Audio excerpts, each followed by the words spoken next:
Today we're going to do something a little different. Since I'm going to be busy this weekend, I want to make sure I put some content out for my subscribers, and I'm going to take you on an excursion train ride in this New Haven RDC, RDC car, number 121. This is a car that I purchased new, old inventory. It's a later run, I think, when Walthers took these things over, and the detailing's a little better. But I airbrushed it to give it a bit of grunge. I gave it some diesel stains on the roof, diesel exhaust stains, and I put some people on the inside there when I had it open. It's ESU decoder V5, and it's got a capacitor, keep alive. So how we're going to do this is we're going to use Iowa Scale Engineering's Motorman, which is a system that's pretty easy to set up. It'll actually work with DC or DCC. In my case, the layout's DCC, so that's how it's set up. And you can program in several engines. You can set up profiles just like you can on their proto throttle. And it has then a double pole, double throw rotary switch, which either you can run the layout on your normal DCC, turn it off, or you can let the Motorman take over. And there's two ways you can do it. In my case, I wired the whole layout to be either DCC or Motorman. You could, if you wanted to isolate a track just for the Motorman and then have regular DCC on the rest of the layout so you can operate trains while this thing's working. But in my case, I have the Motorman shuttling a train on the main line from one end of the layout all the way to the other and then back. And if I were to operate trains at the same time, I'd have to cross over that main, and that wouldn't work. So I really just use it when I'm out here working on the layout and I want to have some trains running in the background. I turn it on so it just shuttles back and forth. And it's also great if you're showing people the layout and they want to see trains run. Since I don't have a layout that runs in circles, this thing is kind of giving you the same effect. Actually, to me, more realistic because you're going from point to point. So I'm going to get it started, and then I'll take you on the excursion ride. This is a late 90s, early 2000s era layout, so you obviously wouldn't have New Haven Railroad running their RDCs anymore because New Haven Railroad doesn't exist. But all the trackage that we run on is former New Haven at some point, whether you're in Connecticut, Massachusetts, Rhode Island, and lots of other states in the Northeast. So, this would be presumably owned by a railroad museum or historic society, and they give excursion rides on an old New Haven Bud RDC car. So I run it for that reason. The other one, you can program as many engines as you want to into that Motorman. The other one that I run if I'm shuttling is this Sperry rail car, which is another one that I bought new, old inventory and upgraded to a Loke sound with capacitor. This is a rail inspection car. So, and I think it's still in use today. So I run that. It's prototypical to have that go back and forth in a very slow speed as if it's inspecting trackage. So that one's kind of fun. Then the other thing I'll do is I'll take one of my engines. It's usually this old GE that I have, the U23B. And it'll pick up these two maintenance away cars and shuttle at a slow speed back and forth on the layout as if it's doing some maintenance away work. So that's pretty much what I use it for. So this is the system. The rotary switch is an add-on, as is the faceplate. You can get just this and set it up yourself and add a double pole, double throw switch. But to me, I would suggest getting the faceplate and the switch. It just looks nicer and it's easier to control. So when I turn it on, it's already set for that RDC. It's going to just start. It's going to pick up where it left off. So let's just get it going, and I'll show you how it works, and then I'll kind of give you a guided tour as it goes along the layout. You'll see as it goes into that CSX main there toward the end of the layout, the signal's going to turn red, the track signal. That just lets operators know you're getting toward the end of the main. It's not the end of the main, but it's the end of the layout. So it's nice to have some signal operability on the layout. Gives it more realism. Better visual experience, and it's going to hit the sensor now, which is an infrared sensor. And when it hits that, Motorman tells it to stop slowly, and then it turns on the light, reverses, sounds the bell, heads the other way.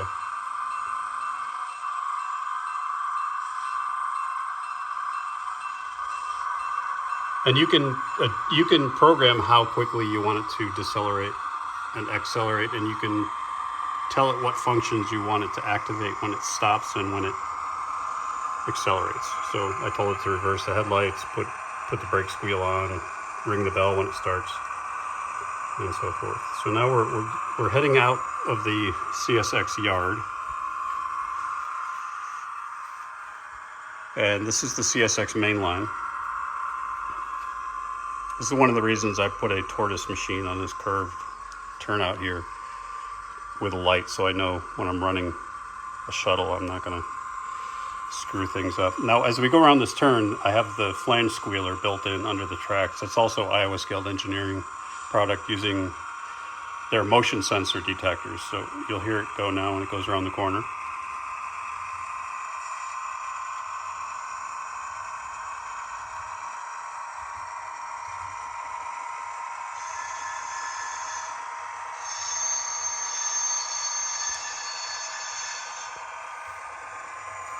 It's randomly activated, so sometimes it'll go on sooner than others, and sometimes it'll squeal more than other times. Now, as we round this turn, we're going out into Providence and Worcester territory, and you can see the inside is lighted. I didn't do it too bright because I think we tend to over-light or over-illuminate cars, inside of cars, but it just looks more authentic if it's a little dimmer like that. And I dimmed it on the when I programmed it, but I also used I don't know, like 2,000 ohm resistors and smaller LEDs. So we're passing into this industrial area headed toward Providence and Worcester's regional office and their engine facility.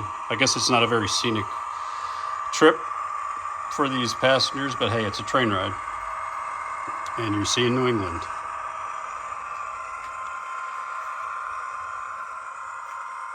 So we're gonna head under the overpass here and across the grade, the three-track crossing. And there may be a way to put additional, I know there's a way to put additional sensors, but whether or not you can use those to tell the train to sound the horn at the crossing, I'm not sure. That's a question for Iowa Scaled Engineering. But so you won't hear the horn sound, it'll just come across.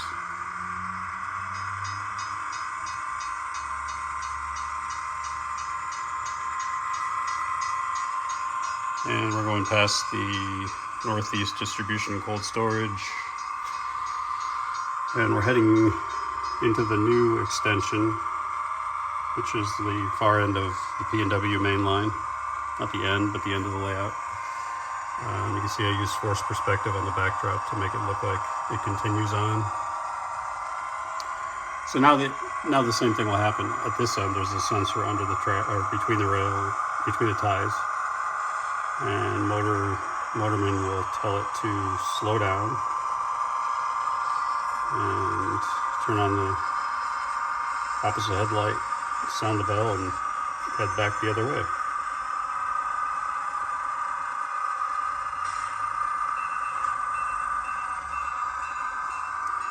I do also have a signal at this end as well, so if you're operating, you know when you get close to the end of the layout, that track signal turns red.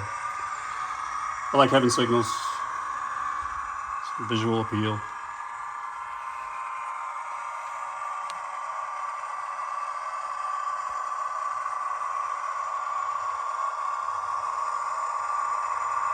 And that is ESU's RDC sound file. I think it's dual cat diesels.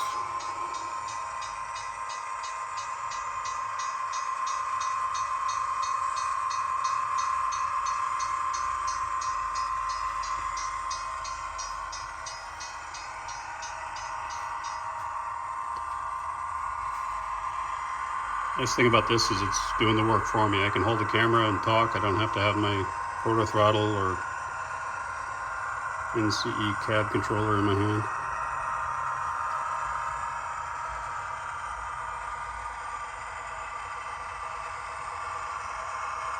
Headed back toward East Hartford around that curve.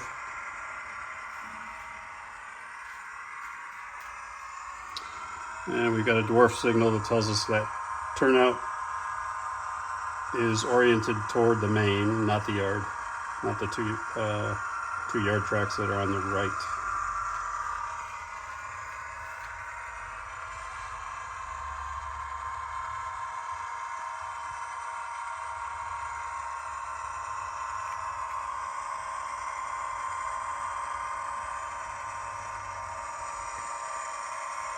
I was pretty happy with the way that weathering came out. Enough to make it look like it gets used.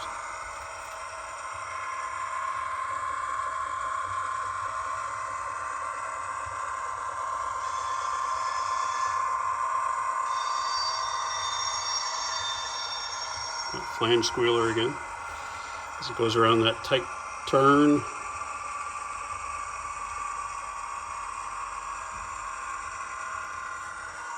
And it's going to head down to where it started.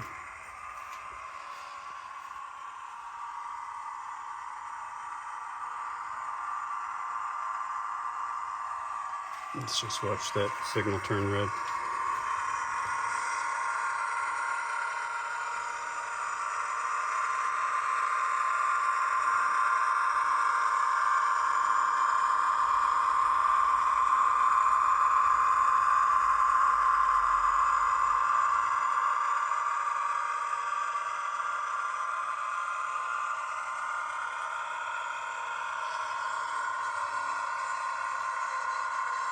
You hear the brakes squeal as it comes to a slow stop.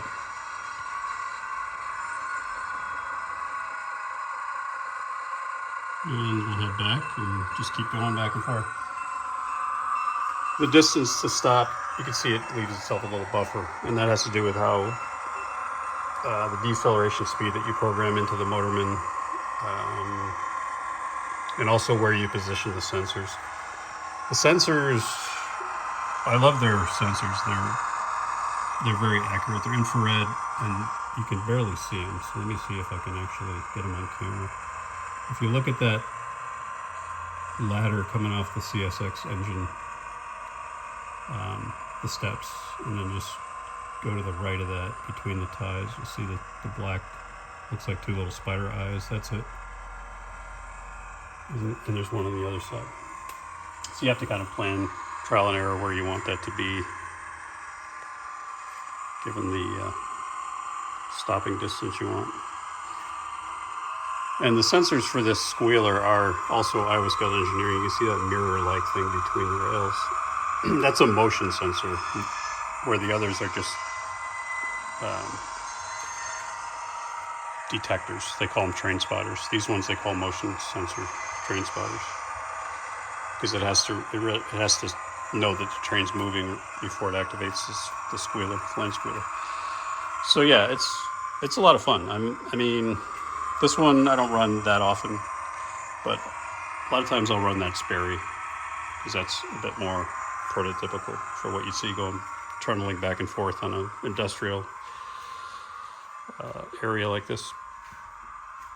But I thought you'd enjoy that, and probably won't see any content until after the weekend. So I hope you enjoy this, and I hope you have a happy, healthy weekend. Cheers.